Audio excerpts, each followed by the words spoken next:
Bekam adalah ginjal plus. Ginjal adalah organ yang mengeluarkan racun-racun atau zat hasil sistem metabolisme yang tidak berguna tetapi larut dalam air.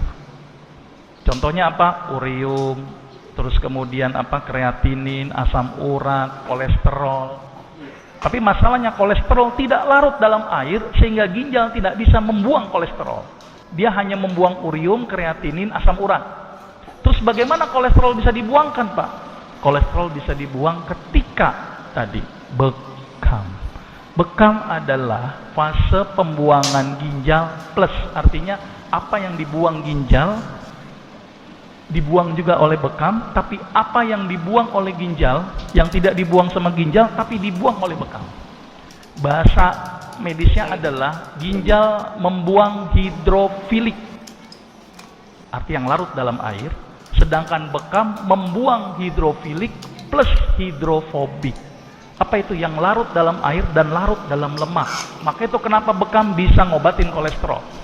Bekam bisa mengobatin kelebihan urium dan kreatinin. Bekam bisa mengobatin asam urat. Bekam bisa menurunkan tensi. Kenapa? Saya akan terangkan nanti di sini. Berarti kesimpulannya adalah bekam membuang zat-zat yang tidak berguna, seperti ginjal membuang zat-zat yang tidak berguna, namun bekam bergunanya plus. Itu gambaran sedikit. Nah, ini gambaran sedikit bagaimana mekanisme bekam. Ternyata ketika bekam, tadi fungsinya sama dengan fungsi ginjal. Berarti dia membuang zat yang tidak berguna. Bahasa kerennya pengeluaran CPS. Tetapi ketika ada sentikan cetik, timbul rangsang nyeri. Ternyata rangsang nyeri ini akan merangsang ke otak langsung. Di otak nanti akan keluar endorfin. Apa itu endorfin? Zat yang bikin kita bahagia, kita tenang, tensi tidak terlalu tinggi. Itu keluarlah endorfin.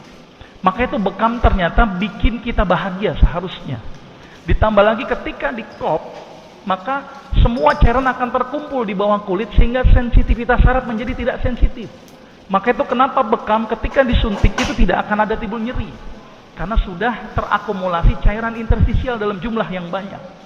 Ditambah lagi suntikannya itu merangsang otak, keluar yang namanya beta endorfin. Berarti bekam bahasa kerennya adalah bikin bahagia. Ingin bahagia, bekam. Tapi menjadi tidak bahagia kalau bekamnya lagi mikirin utang. Nah, itu lagi nggak bahagia itu. Maka itu bekam seharusnya bikin orang itu menjadi rileks. Karena keluarnya beta endorfin.